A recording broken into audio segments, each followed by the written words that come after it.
The massive tension crystal here is so amphitheater thick, of Nexus it can Station be hummed with tasted. tension so It thick hangs it in could be the air tasted like a by poison. species with the proper sensory organs. Representatives from 47 different civilizations had gathered for what many considered the most crucial diplomatic summit in galactic history. The subject, humanity's unprecedented expansion across 17 star systems in less than 50 standard years. Ambassador Zekthari of the Altarian Consortium adjusted his ceremonial robes as he observed the arriving delegations from his elevated viewing platform. Each species brought their finest warriors as security details. The Krillians had brought their legendary Bonecrusher regiment, 8-foot-tall reptilian warriors whose natural armor could deflect plasma bolts. The Vorthans arrived with their silent death corps, assassins so skilled they could kill with engineered viruses delivered through casual contact. The cybernetic Nexari brought soldiers whose mechanical augmentations could interface directly with station systems, turning the very environment into a weapon. Then came the humans. Zekthari's four eyes widened in disbelief as he watched them file into the amphitheater. 24 individuals in simple black uniforms, their only distinguishing marks small silver badges on their collars. No visible weapons. No armor. No enhancement suits. They looked remarkably ordinary compared to the fearsome war machines surrounding them. The lead human, a female with graying hair pulled back in a practical ponytail, stepped forward and removed a small device from her pocket. She spoke into it briefly, then returned it. Her voice carried clearly across the amphitheater as she addressed the assembled security forces. "Good morning, everyone. I'm Captain Sarah Chen of the Terran Diplomatic Corps Security Division. We're here to ensure this summit proceeds peacefully and productively for all parties involved." A rumbling laugh echoed from the Krillian section. War leader Galactic stepped forward, his massive claws scraping against the crystal floor. "Human, your species' arrogance knows no bounds. You dare to speak of ensuring peace when you bring no weapons to enforce it? What exactly do you plan to do if violence erupts?" Captain Chen smiled politely. "Prevent it. With what army?" The question came from Supreme Nexari Commander ZYX-9, whose red optical sensors focused on the human contingent with mechanical precision. "Your people carry nothing but primitive communication devices. A single one of my enhanced soldiers could eliminate your entire detail in seconds." "That's certainly one possibility," Chen acknowledged calmly. "However, I think there might be some misconceptions about our capabilities that we should address before the formal proceedings begin. Would the Council indulge us in a brief demonstration?" High Counselor Vexandra, an ancient Aetherian whose species had mediated galactic disputes for millennia, leaned forward with interest. "What sort of demonstration, Captain Chen?" "A simple test of readiness and response capabilities. Nothing that would endanger anyone, of course." Chen gestured to her team. "Perhaps we could start with a basic assessment of threat detection and neutralization protocols?" The assembled alien security forces exchanged glances that ranged from amused to contemptuous. Many had heard tales of human stubbornness, but this seemed beyond foolishness. Galactic's laugh was like grinding stone. "By all means, human. Show us these mysterious powers of yours." Chen nodded to one of her subordinates, a younger man who stepped forward with what appeared to be a standard data tablet. He tapped its surface several times, then looked up at the alien assemblage. "Beginning baseline assessment now," he announced. "All alien security personnel, please maintain your current positions for optimal data collection." What happened next would be debated in intelligence circles for decades to come. Every electronic system within the Krillian section suddenly went dark. Emergency lighting flickered and died. Communication arrays fell silent. Even the Krillians' personal energy shields, powered by advanced fusion cells, simply stopped working. In the Nexari section, something far more dramatic occurred. The cybernetically enhanced soldiers began convulsing as their neural implants received massive data surges that overloaded their processing centers.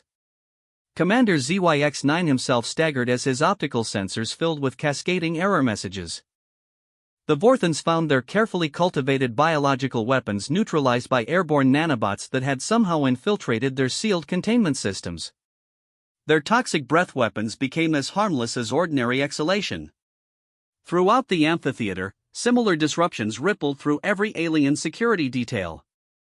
Force field generators failed. Powered armor systems locked up. Weapons of every conceivable type became inert lumps of metal and polymer. The humans stood calmly in the center of it all, completely unaffected. Systems restoration in 5 seconds, the young man with the tablet announced. 4, 3, 2, 1, complete. Instantly, every alien system came back online. The Krillian's equipment hummed to life. The Nexari soldiers' implants resumed normal function. The Vorthan's biological weapons returned to their contained but deadly state. The silence that followed was absolute. Captain Chen clasped her hands behind her back and addressed the stunned assembly. That was a demonstration of Level 1 defensive protocols. No permanent damage was caused to any personnel or equipment, though I should mention that we now have complete technical specifications for every weapon, defense system, and cybernetic enhancement in this chamber. We've also identified 17 different types of surveillance devices, 8 varieties of concealed weapons, and 4 active assassination protocols that various parties brought with them today. Her smile never wavered. The point of this exercise isn't to threaten anyone. It's to illustrate why human diplomatic guards don't carry traditional weapons. When you can render any conceivable threat inert in microseconds, kinetic and energy weapons become rather redundant. Ambassador Zektheri found his voice first, though it emerged as barely more than a whisper. How? Our technology was specifically hardened against electromagnetic warfare. The Nexari cybernetics operate on quantum-encrypted neural pathways. The Vorthan bioweapons are organic compounds that can't be affected by technological interference. You're absolutely right, Shen agreed. Traditional countermeasures would be useless against most of your equipment. But humans learned long ago that when you can't break the lock, you change the door. She gestured to another member of her team, an older man with kind eyes who stepped forward carrying what looked like a simple briefcase. Dr. Marcus Webb, Xenotechnology Specialist. Would you care to explain our methodology, Doctor? Dr. Webb opened his briefcase to reveal what appeared to be a collection of ordinary scientific instruments. The key insight came from studying the Fermi paradox from a different angle. Every species we've encountered has focused their technological development on increasingly sophisticated ways to manipulate matter and energy. Bigger guns, stronger armor, faster ships. But humans took a fundamentally different approach. He removed a small device that looked like nothing more than a handheld scanner. We focused on understanding the underlying principles that govern how matter and energy interact. Not just the mechanics, but the mathematics. The deep structural relationships that determine why fusion works, why quantum encryption functions, why biological processes follow specific pathways. The device emitted a soft blue glow as he activated it. When you understand the universe at that level, you don't need to break things. You simply convince them to behave differently. Commander ZYX-9's vocal synthesizers crackled with disbelief. Impossible. The laws of physics are immutable. You cannot simply convince a fusion reactor to shut down or neural pathways to ignore commands. Actually, you can, Dr. Webb replied cheerfully. The universe operates on information at the quantum level. Every particle, every wave, every process is ultimately an expression of information processing. When you know how to speak that language fluently, you can suggest alternative behaviors to any system. He pointed the device toward a decorative holographic display on the far wall. The display, which had been showing abstract geometric patterns, suddenly began displaying Earth's solar system in perfect detail, complete with accurate orbital mechanics and real-time positioning data. I didn't hack that display, Webb explained as gasps echoed through the chamber. I asked its photonic processors to interpret their light manipulation algorithms differently for a moment. The hardware is identical. The software is unchanged. I simply provided additional context for how the information could be processed. Captain Chen stepped forward again. This is why human diplomatic guards don't carry weapons, honored representatives. We don't need to threaten anyone because we can demonstrate that traditional concepts of force and retaliation are limited in their effectiveness. She looked around the chamber, meeting the optical sensors, eyes, and other visual organs of every security chief present. But, more importantly, we don't want to threaten anyone. Humans learned something important during our own planetary conflicts. The most devastating weapon is not the one that can destroy your enemy, but the one that can make your enemy want to be your friend. War leader Grackstock's claws retracted slowly. You could have killed us all. No, Chen replied firmly. We could have inconvenienced you all temporarily.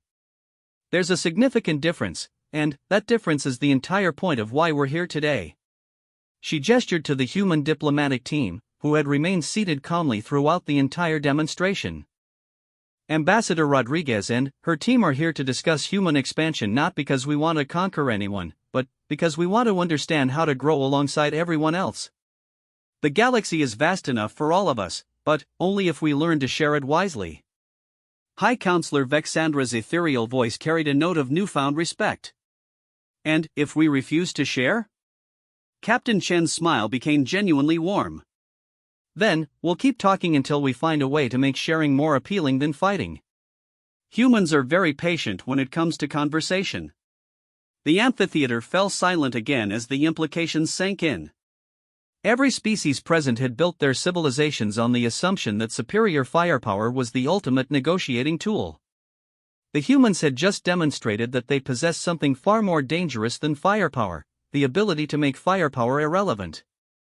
But they had also demonstrated something else, the wisdom to use that power not to dominate, but to communicate. As the formal diplomatic sessions prepared to begin, Ambassador Zektheri found himself reconsidering everything he thought he knew about humanity's rapid expansion across the galaxy. Perhaps they weren't conquering systems after all. Perhaps they were making friends. The formal diplomatic sessions began 3 hours after the demonstration, but the atmosphere in the Crystal Amphitheater had transformed completely. Where once there had been barely concealed hostility and aggressive posturing, now there was a peculiar mixture of wariness and fascination. The alien representatives huddled in small groups, their security chiefs engaged in urgent, whispered conversations about what they had witnessed. Ambassador Isabella Rodriguez took her position at the central podium with the same calm confidence her security team had displayed. She was a small woman by human standards, barely 5 feet tall, with silver hair and laugh lines around her eyes that spoke of decades spent finding humor in impossible situations. Her voice carried clearly through the amphitheater's acoustic enhancement systems as she began her opening remarks. Honored representatives of the Galactic Council, we gather today to address concerns about humanity's expansion and integration into the galactic community. I want to begin by acknowledging that our species is still very young by cosmic standards, and we have much to learn from civilizations that have been exploring the stars for millennia. She paused, allowing her words to settle before continuing. However, I also want to suggest that perhaps age alone doesn't determine wisdom, and that different perspectives can sometimes offer solutions that experience alone might overlook. High Counselor Vexandra gestured with one ethereal appendage. Ambassador Rodriguez, the Council appreciates your diplomatic words, but we must address the primary concern that brought us here today. In 50 Earth years, humanity has established colonies in 17 star systems. Some of these systems were previously claimed by other species, yet humans moved in anyway. How do you justify this expansion? Rodriguez nodded thoughtfully. An excellent question, High Counselor. But I think it highlights a fundamental misunderstanding about human expansion that we should clarify. We haven't taken any systems from anyone. We've been invited into every single one. A ripple of shocked murmurs swept through the assembly. Supreme Nexary Commander ZYX-9's optical sensors focused intently on the human ambassador. Impossible. The hegemony has detailed records showing human colonies established in systems with prior claims. The hegemony themselves lodged formal protests about the Kepler 442 system. Indeed they did, Rodriguez agreed. And those protests were forwarded to us by the 3 species who actually lived in the Kepler 442 system.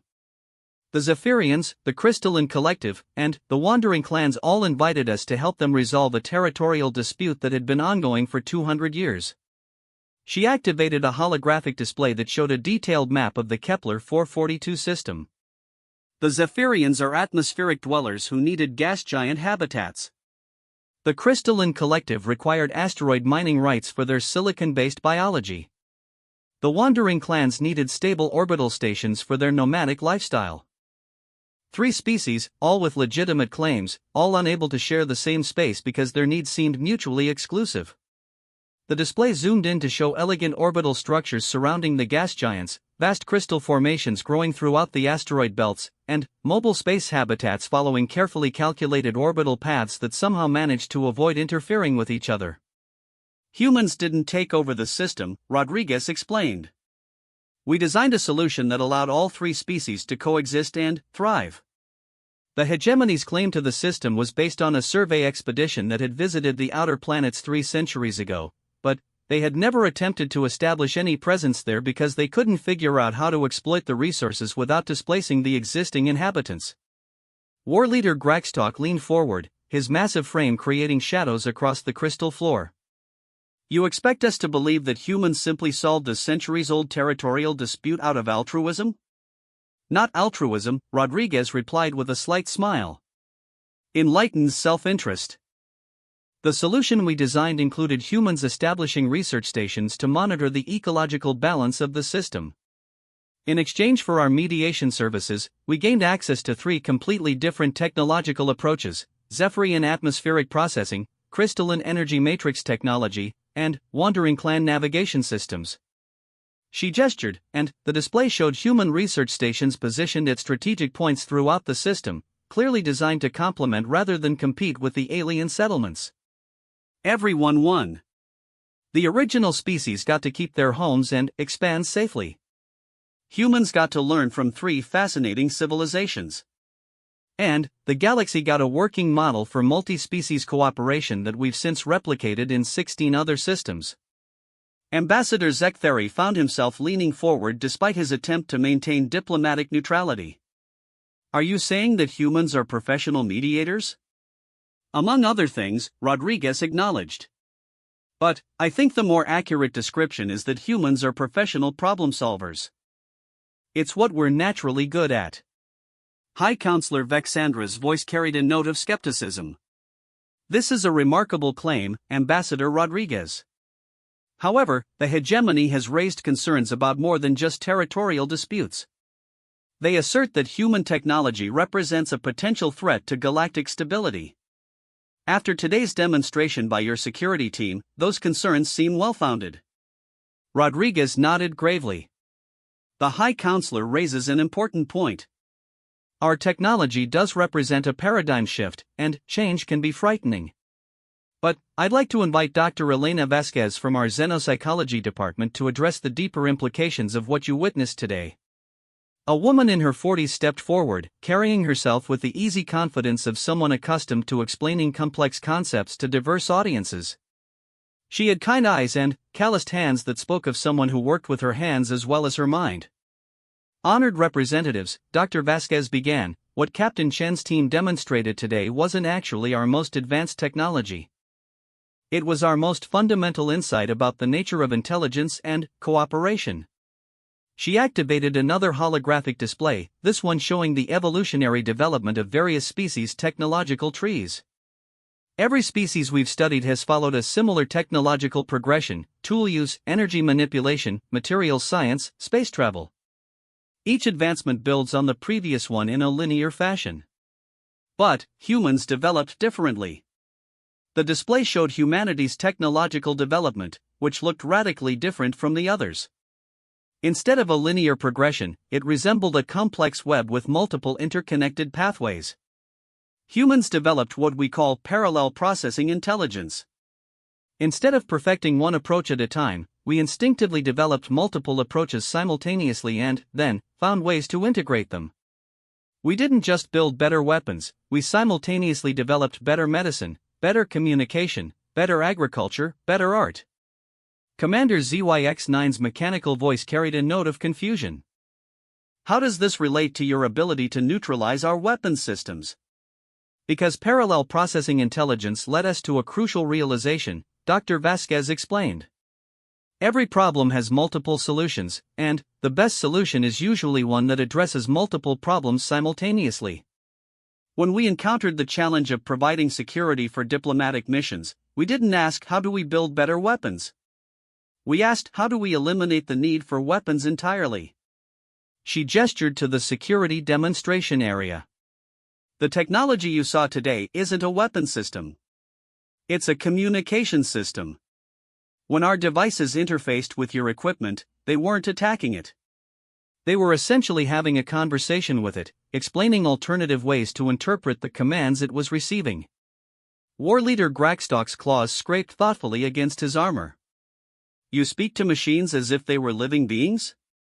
Not exactly, Dr. Vasquez replied. But we recognize that the distinction between living and mechanical systems is less clear than most species assume. Both operate on information processing principles. Both respond to their environment based on internal programming. Both can be influenced by providing new information in the right format. She activated another display showing neural networks, both biological and artificial. Human neuroscience taught us that consciousness itself is a form of information processing. Once we understood that, we realized that all complex systems, biological, mechanical, or quantum, operate on similar principles. They all process information, make decisions, and take actions based on that processing. So you hack consciousness itself, Zektheri whispered, his four eyes wide with a mixture of awe and concern. We communicate with consciousness itself, Dr. Vasquez corrected gently. There's a significant difference. Hacking implies breaking something or forcing it to behave against its nature. What we do is more like translation. We help different types of information processors understand each other better. She looked around the amphitheater, meeting the gazes of representatives from dozens of different species. This is actually why humans are effective mediators in territorial disputes and other conflicts. We don't just look for political or economic solutions. We look for ways to help different thought processes find common ground. High Counselor Vexandra leaned forward with interest. Can you provide an example of this approach in action? Rodriguez stepped forward again. Certainly. Dr. Vasquez, would you mind demonstrating with our current situation? Dr. Vasquez nodded and activated a complex holographic display that showed real-time biometric and technological readings from every representative in the amphitheater. The display was dense with information streams, but patterns began to emerge as she manipulated the interface. Right now, I can monitor the stress levels, decision-making patterns, and communication preferences of everyone in this chamber. Not to manipulate anyone, but to understand what information processing approaches each species uses when facing uncertainty. The display highlighted different sections as she spoke. The Krillians process information primarily through threat assessment frameworks. They're most comfortable when they understand the relative power dynamics in any situation. The Nexari use logical optimization protocols, constantly calculating the most efficient path forward. The Etherians employ long-term pattern recognition, looking for how current events fit into historical cycles. She turned to face the assembly. Humans use what we call empathic modeling. We instinctively try to understand how other beings think and feel, then find ways to communicate that work within those different cognitive frameworks. As if to demonstrate her point, she addressed each species group in turn using completely different communication styles. To the Krillians, she spoke in clear hierarchical terms about strength and respect. To the Nexari, she used precise logical arguments with quantified outcomes. To the Etherians, she referenced historical precedents and long-term consequences. Each group responded visibly differently to her words, becoming more relaxed and engaged as she spoke in ways that matched their natural thinking patterns. This is why human diplomatic guards don't carry weapons, Dr. Vasquez concluded. When you can communicate effectively with any type of consciousness, biological, mechanical, or hybrid, violence becomes unnecessary. You can always find a way to help everyone understand that cooperation serves their interests better than conflict. The amphitheater fell silent as the implications sank in. Every species present was grappling with the same realization: humans hadn't just developed superior technology. They had developed a superior understanding of consciousness itself.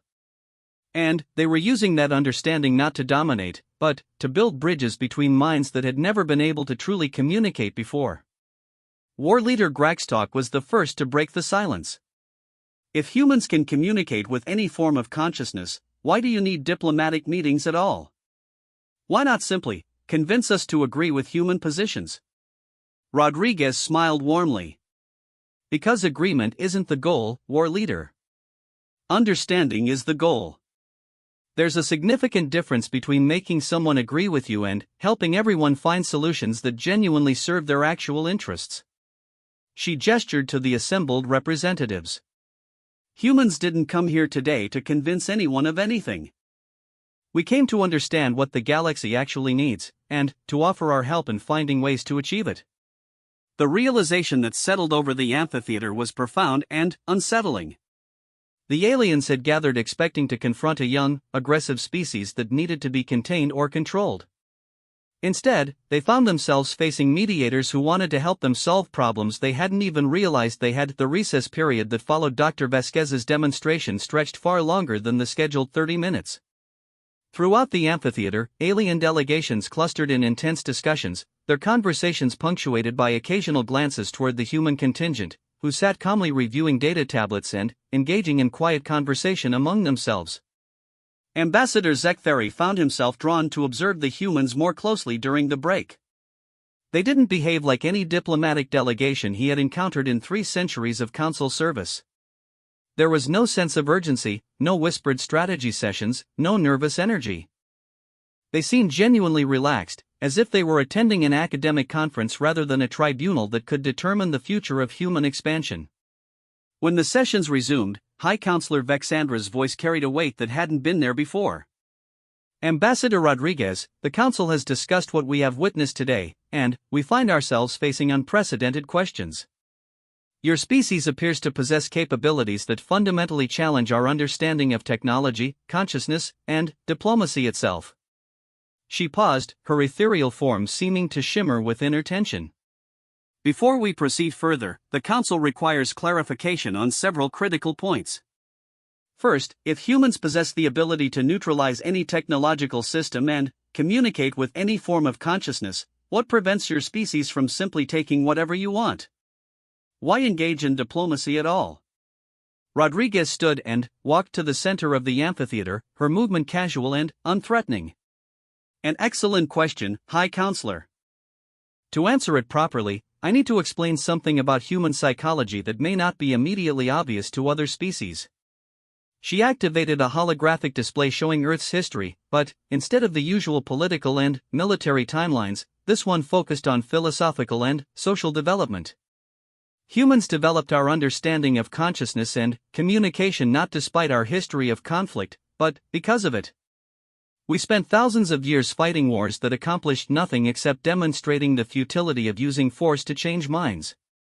Eventually, we realized that the most effective way to get what we want is to help others get what they want. The display showed examples from human history, the Marshall Plan, the development of international law, the gradual transition from conquest-based to cooperation-based international relations.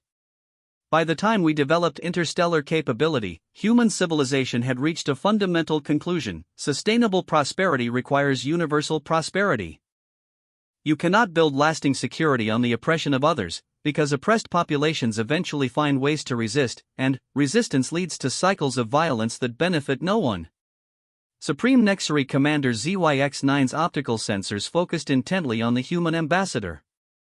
This philosophy assumes that all species share similar values and goals.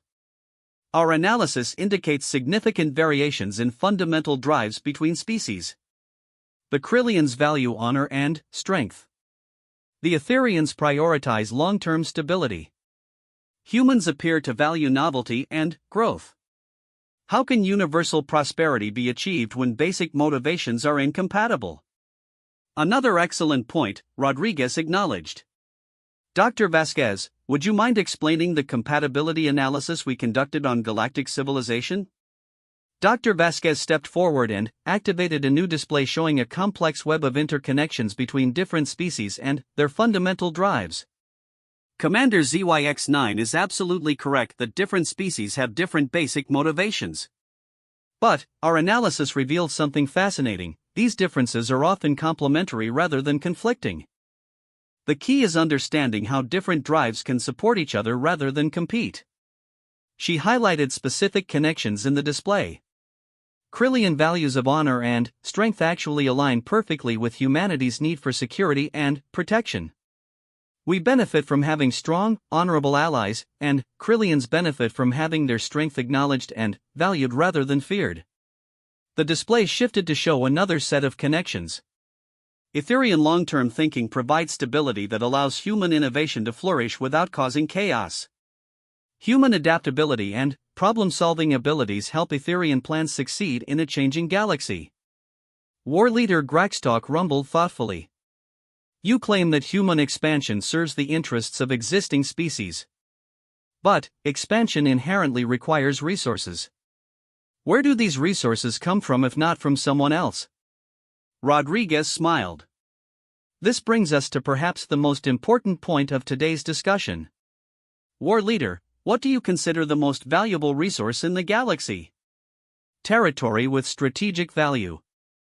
Resource-rich star systems. Advanced technology. All finite resources, Rodriguez nodded. Resources that can only be divided, not multiplied. But, humans have focused on developing infinite resources instead. She activated a new display showing human colonies and research stations throughout the galaxy. Knowledge is infinite. Understanding is infinite. Problem-solving capability is infinite. When you base your economy on infinite resources, expansion doesn't require taking anything from anyone else. Dr. Vasquez joined the explanation. Every human colony is also a research station. Every diplomatic mission is also a learning opportunity.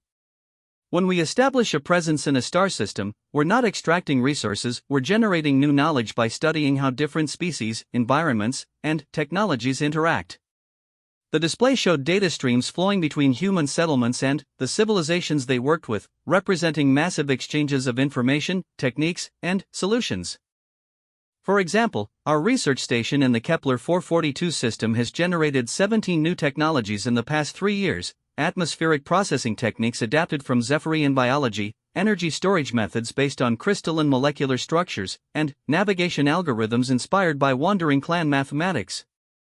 These innovations have been shared freely with all 3 species, plus 42 other civilizations who requested access to the research. Ambassador Zektheri found himself speaking before he realized it. You give away your technological advances freely? Information becomes more valuable when it's shared, not less, Rodriguez explained. When we share a new technology, we get feedback from dozens of different species who apply it in ways we never would have thought of. That feedback generates new insights, which lead to better technologies, which benefit everyone further. She gestured to the human security team, who were still seated calmly along the chamber walls. This is actually why our security approach is so effective. When you base your civilization on creating value rather than capturing value, you never run out of things to offer potential adversaries. There's always a way to make cooperation more appealing than conflict. High Counselor Vexandra's voice carried a note of deep thoughtfulness. Ambassador Rodriguez, you describe a form of civilization that the Council has never encountered. If humans truly operate on these principles, it would explain many things that have puzzled us about your expansion. But, it also raises a troubling possibility. The amphitheater fell silent as representatives waited for her to continue. If human diplomatic philosophy is as effective as you claim, what happens to species who choose not to cooperate? What happens to civilizations that prefer competition to collaboration? The question hung in the air like a challenge. Every representative in the chamber understood the implications. If humans could make cooperation more appealing than conflict for most species, what would they do with species that refuse to be appealed to? Rodriguez was quiet for a long moment before responding, and, when she spoke, her voice carried a gravity that hadn't been there before. High Counselor, that's perhaps the most important question that can be asked about human expansion. And, I'm going to answer it with complete honesty, even though the answer may be difficult to hear. She looked around the chamber, meeting the eyes, sensors, and other visual organs of every representative present. Humans have encountered 3 civilizations that were fundamentally incompatible with cooperative coexistence. The devourers, who consumed other sentient species for sustenance and could not be convinced to accept alternatives. The reality shapers, who altered the consciousness of other species without consent and considered such alteration a form of artistic expression. And the void cult, who believed that universal extinction was the only path to spiritual enlightenment. The chamber was absolutely silent. In each case, we spent decades attempting to find common ground. We offered alternatives. We provided resources. We tried to understand their perspectives and find ways to coexist. But some philosophies are genuinely incompatible with the continued existence of consciousness and choice in the universe. Dr. Vasquez stepped forward, her expression somber. The 3 incompatible civilizations no longer exist as organized entities. But, before anyone assumes we destroyed them, let me explain what actually happened. She activated a holographic display showing complex data about the 3 civilizations Rodriguez had mentioned. The devourers were offered unlimited access to synthetic proteins that provided all the nutritional and psychological satisfaction of their natural diet, without requiring the consumption of sentient beings. Most devourer communities accepted this alternative. A small minority that refused was quarantined on worlds where they could practice their traditional lifestyle without access to other species. They still exist, but they can no longer threaten anyone. The display shifted. The reality shapers were shown how consciousness modification could be practiced as consensual art form, with willing participants who could reverse changes at will. The majority of shapers embraced this approach enthusiastically. The remainder found their modification abilities simply stopped working when applied to non-consenting subjects. They adapted or isolated themselves. The void cult presented the greatest challenge, Dr. Vasquez continued quietly. Their philosophy genuinely required the extinction of all consciousness to achieve their spiritual goals. We couldn't offer alternatives because any alternative that preserved consciousness contradicted their core beliefs. She paused, choosing her words carefully. The void cult discovered that their ability to manipulate reality in ways that threatened other species had become limited.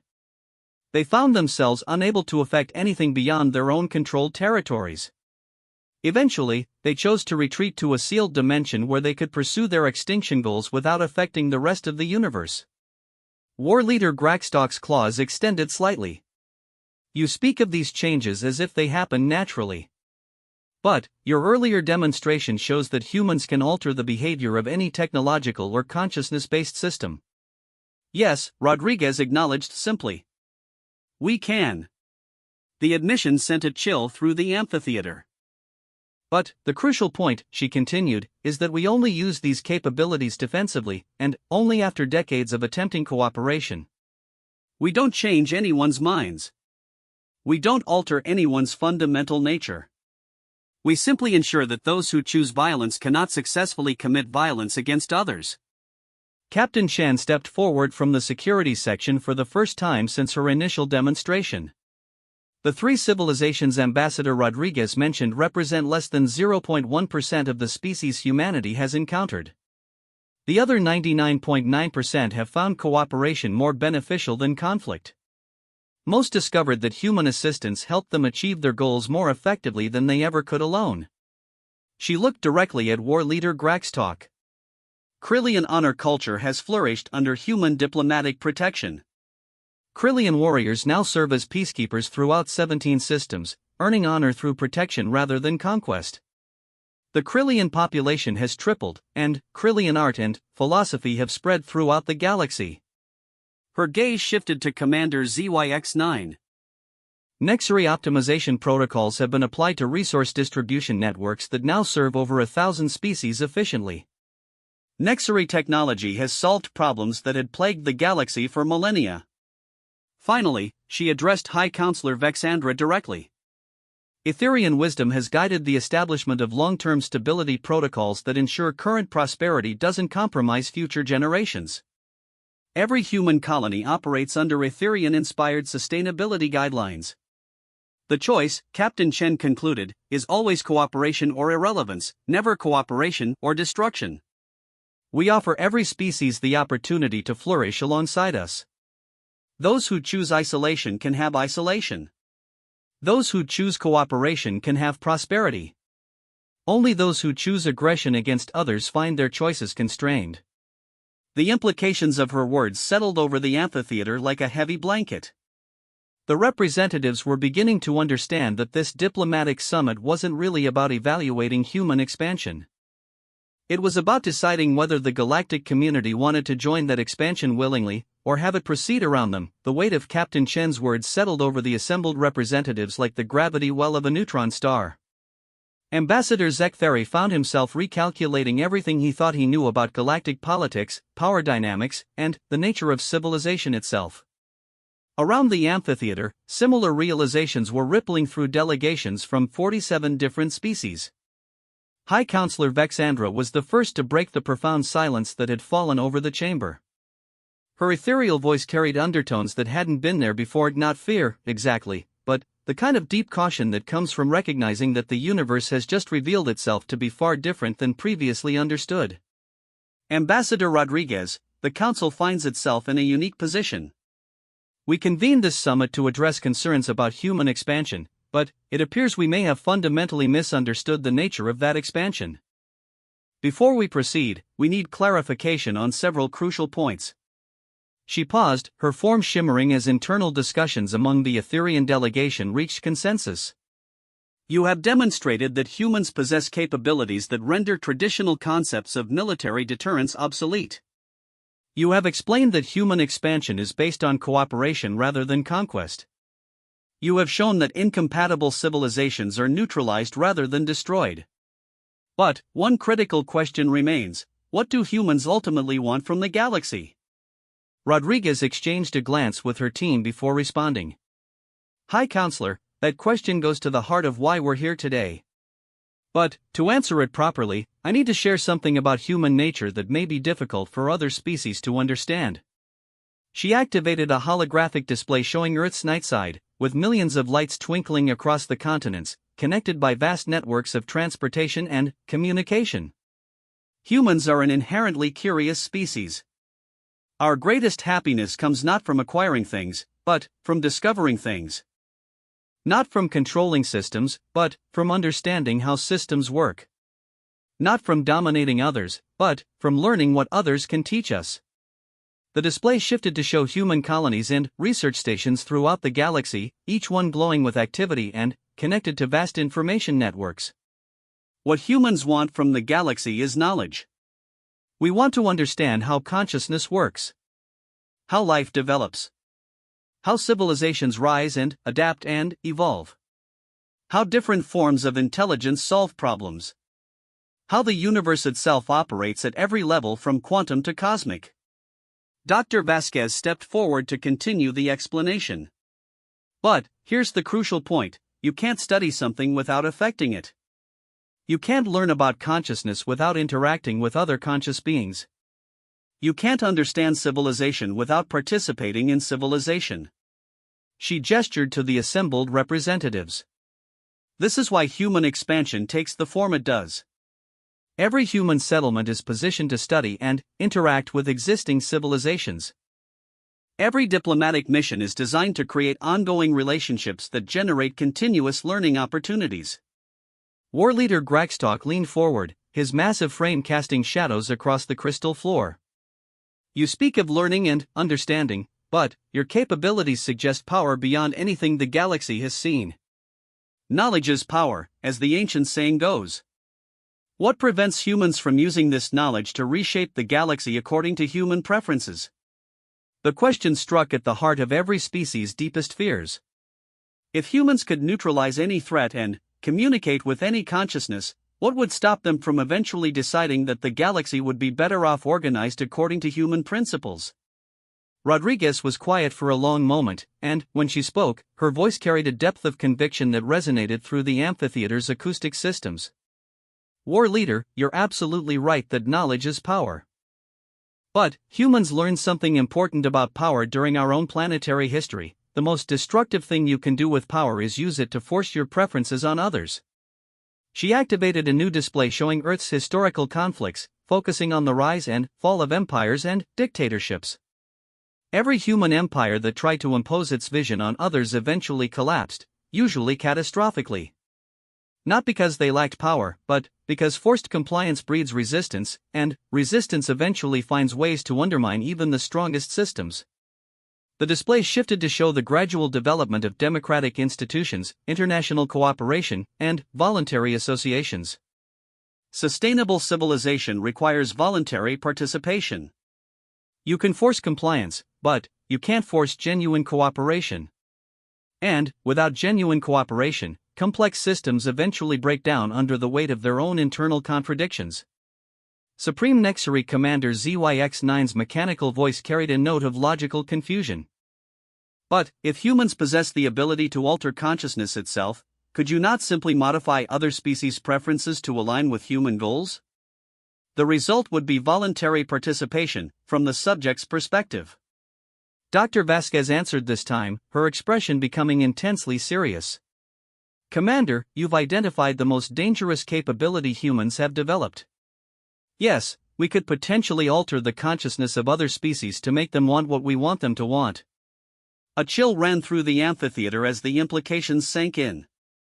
But, she continued firmly, we don't. And, the reason we don't goes to the core of why humans find consciousness so fascinating in the first place.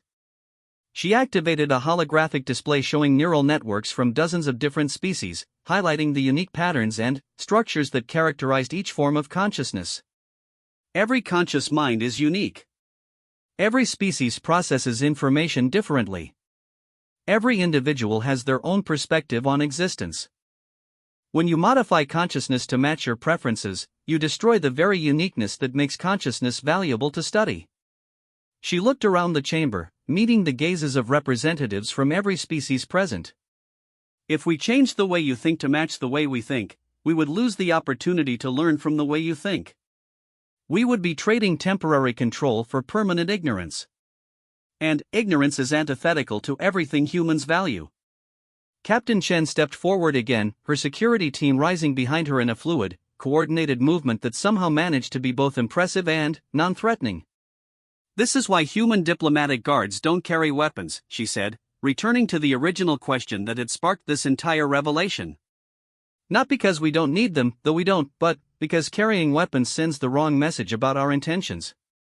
She gestured to her team, 24 individuals who had just demonstrated the ability to neutralize the most advanced military forces in the galaxy. When you carry a weapon, you're prepared for conflict. When you carry a communication device, you're prepared for conversation. Humans prefer conversation, so we carry communication devices. Ambassador Zektheri found his voice, though it emerged shakier than he intended. But, what happens when conversation fails? What happens when a species simply refuses to communicate or cooperate?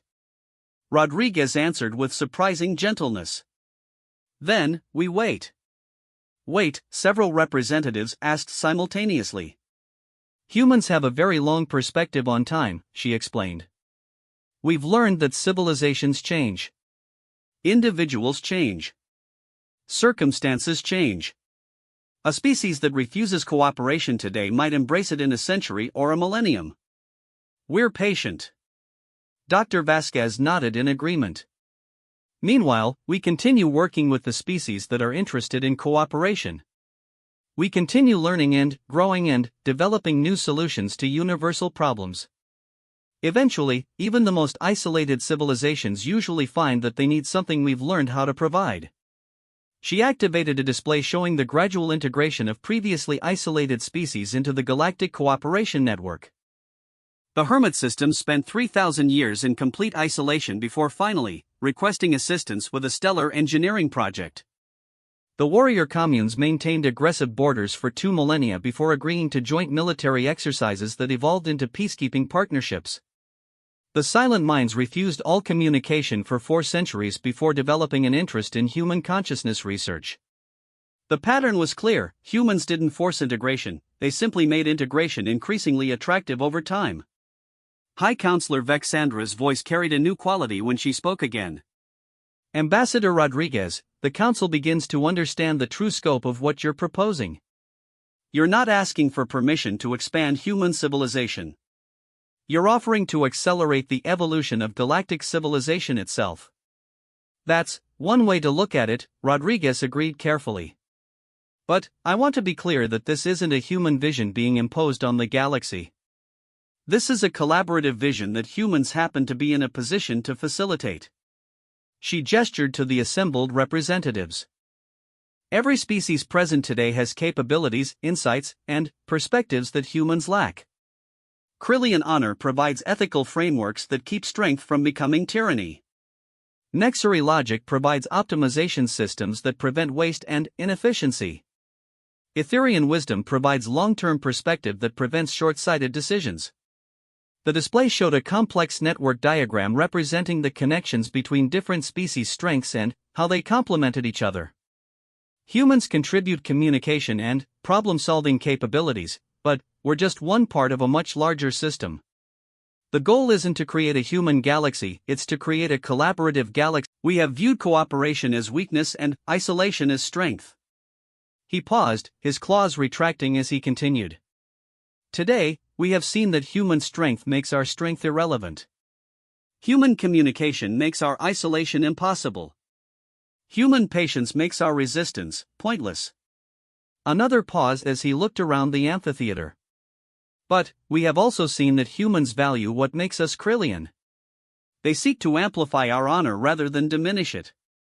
They offer us greater challenges worthy of our strength rather than demanding we abandon strength altogether. His massive frame straightened as he reached his conclusion. Krillian Empire will accept partnership with human expansion. We will provide security and protection for cooperative civilizations. We will ensure that honor and strength serve peace rather than war. The amphitheater erupted in shocked murmurs. The Krillian Empire had just voluntarily ended 3 centuries of aggressive independence and chosen integration with human-led cooperation networks. Commander ZYX-9's optical sensors focused on the human delegation as his mechanical voice made its own announcement. Nexary Collective calculates 97.3% probability that cooperation with human expansion provides superior outcomes for Nexary goals compared to opposition or isolation. Nexary Collective accepts partnership terms pending optimization of collaborative protocols. High Counselor Vexandra's ethereal form seemed to glow brighter as she spoke. The Etherian Council has foreseen this moment through probability analysis of historical patterns. Etherian wisdom recognizes that human expansion represents an evolutionary step in galactic civilization. We accept our role as guides for long-term stability within this new paradigm. One by one, representatives from 44 of the 47 species present announced their decisions to join rather than resist human expansion. The 3 holdouts, the Isolated Minds, the Purist Alliance, and the Eternal Wanderers, requested time to consider their options. Ambassador Rodriguez nodded respectfully to all the responses. To those who choose partnership, we welcome your contributions and look forward to learning from your perspectives. To those who need time to decide, take all the time you need. The offer remains open, and human patience is genuine. She looked around the amphitheater one final time. But I want to be absolutely clear about what today's decisions mean. The galaxy just chose evolution over stagnation. Cooperation over competition. Collaborative growth over zero-sum resource competition. Her smile was warm and genuine as she concluded. Humans are honored to be part of this transition, but we're not leading it. We're just facilitating it. The next stage of galactic civilization belongs to all of us. As the formal session ended and representatives began the process of working out the practical details of the new cooperative arrangements, Ambassador Zektheri found himself approaching the human delegation with a question that had been nagging at him throughout the proceedings. Ambassador Rodriguez, I have to ask, did humans plan for this outcome? Did you know that demonstrating your capabilities would lead to voluntary integration? Rodriguez considered the question carefully before answering. Ambassador Zektheri, humans learned something important about planning. The best plans are the ones flexible enough to achieve good outcomes even when they don't achieve the expected outcomes. She gestured to the busy amphitheater around them, where species that had been potential enemies hours before were now engaged in animated discussions about collaborative projects. We came here hoping to clear up misunderstandings about human expansion. We ended up facilitating the voluntary evolution of galactic civilization. That's a much better outcome than we could have planned for, precisely because we didn't try to force it to happen. Dr. Vasquez joined the conversation with a final insight that would stay with Zektheri for the rest of his long life. The most important thing humans have learned about consciousness and cooperation is this: when you give beings the freedom to choose their own path, they usually choose a better path than you could have chosen for them. Sometimes, she added with a smile, they choose a better path than anyone could have imagined. 6 months after the Nexus Station summit, Ambassador Zektheri stood in the observation deck of the newly constructed Galactic Cooperation Hub, watching something that would have been unimaginable just a year ago. Through the transparent aluminum viewports, he could see Krillian engineers working alongside Nexury technicians to install Etherian-designed life support systems in what would become the galaxy's first truly multi-species research facility. The sight still amazed him. Krillian warriors, whose ancestors had conquered star systems through brute force, were now carefully protecting delicate crystalline structures that housed Etherian consciousness matrices. Nexury computational systems were running optimization algorithms designed by human philosophers to maximize not just efficiency, but well-being across 47 different biological and mechanical consciousness types. Remarkable, isn't it? Dr. Elena Vasquez appeared beside him at the viewport, carrying a data tablet that glowed with status reports from dozens of ongoing collaborative projects. 6 months ago, most of these species had never worked together on anything more complex than a trade agreement. Now they're building the most advanced research station in galactic history. Zektheri adjusted his ceremonial robes, though he had to admit that the formal diplomatic attire felt increasingly obsolete in the new cooperative environment. Dr. Vasquez, I have a confession to make. When I first witnessed the demonstration by Captain Chen's security team, I was convinced that humanity was the most dangerous species the galaxy had ever encountered.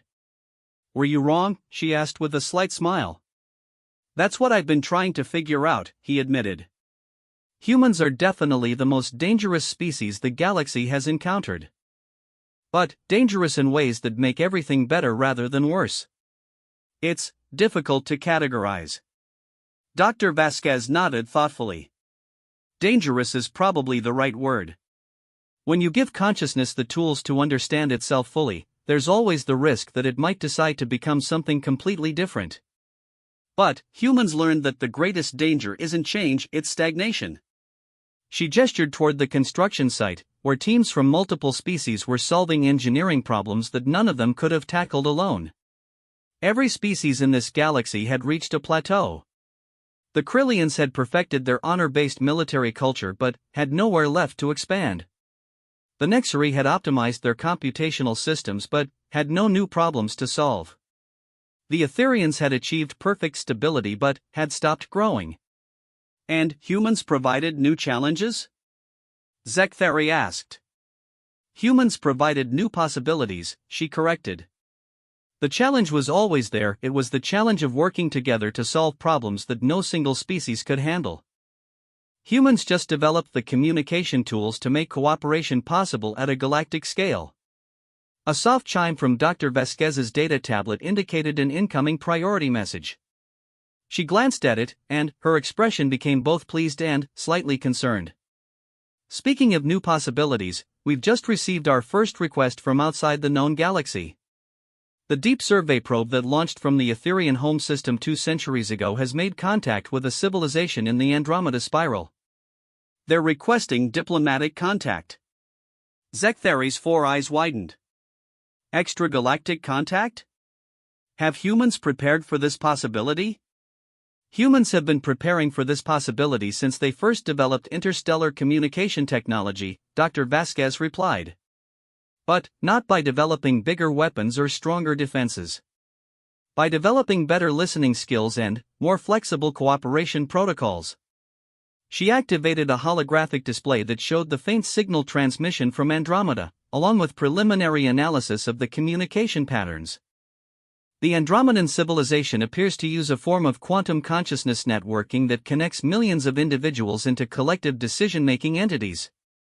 They're curious about our multi-species cooperation model and want to understand how we manage coordination between fundamentally different types of consciousness.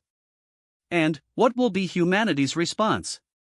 The same response humans always give to genuine requests for communication, Dr. Vasquez said simply.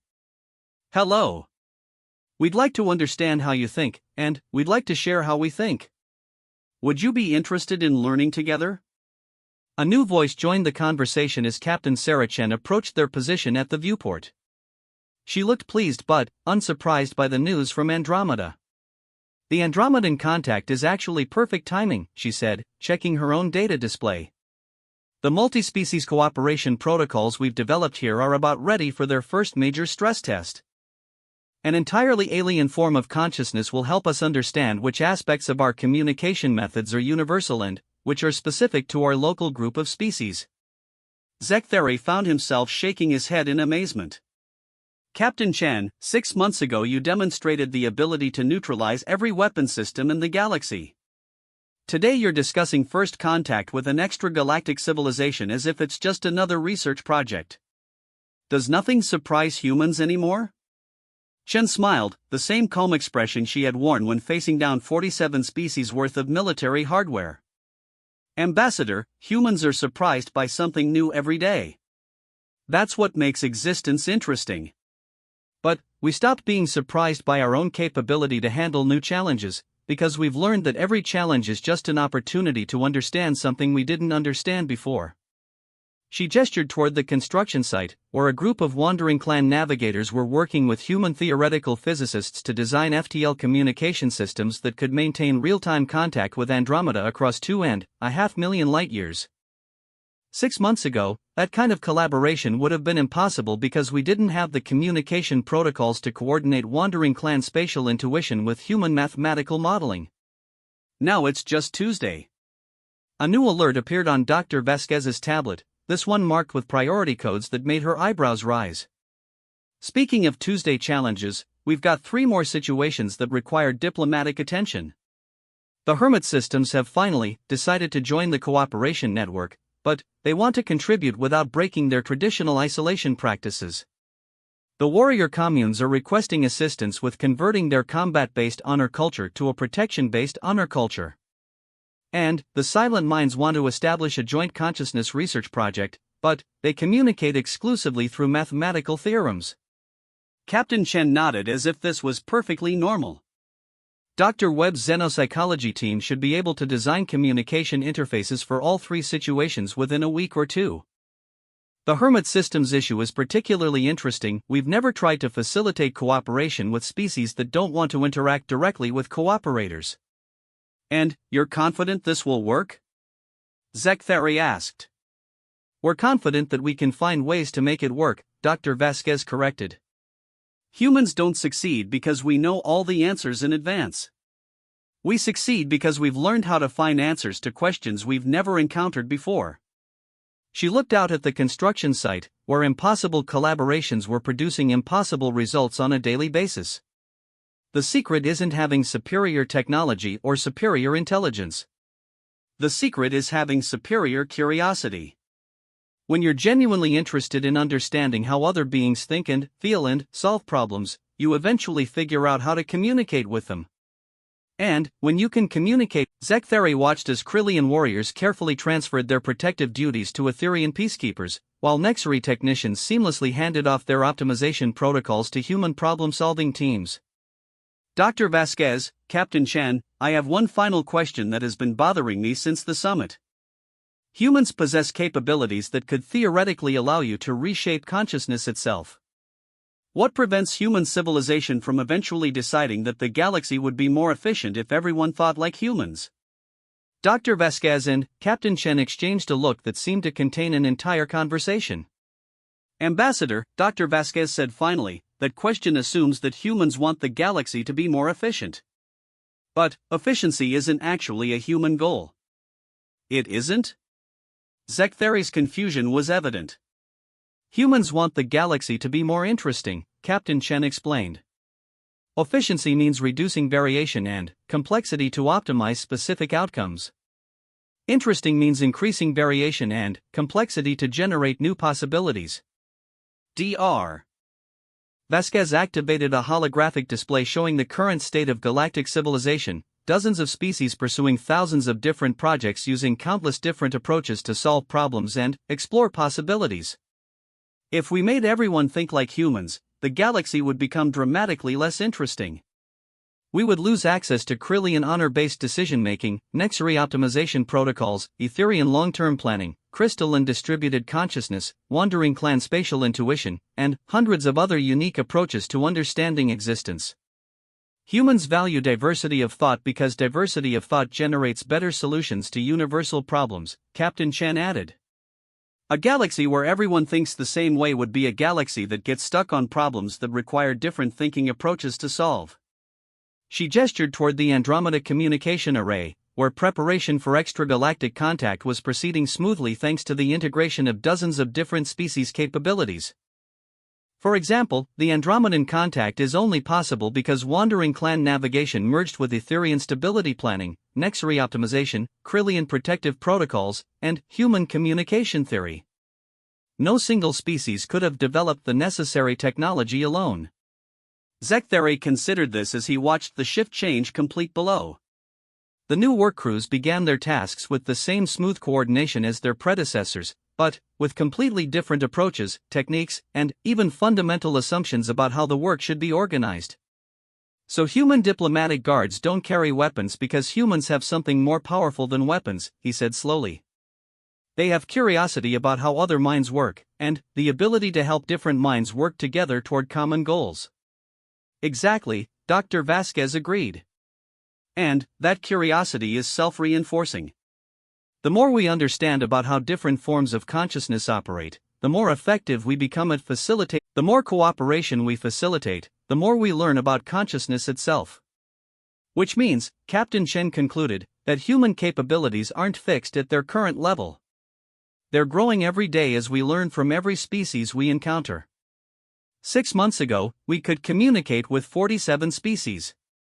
Today we can communicate with them and facilitate cooperation between them. Tomorrow, we'll be able to do things we haven't even imagined yet. As if summoned by their conversation, Ambassador Rodriguez appeared on the observation deck, carrying news that would once again expand everyone's understanding of what was possible. The Andromedan civilization has responded to our communication, she announced.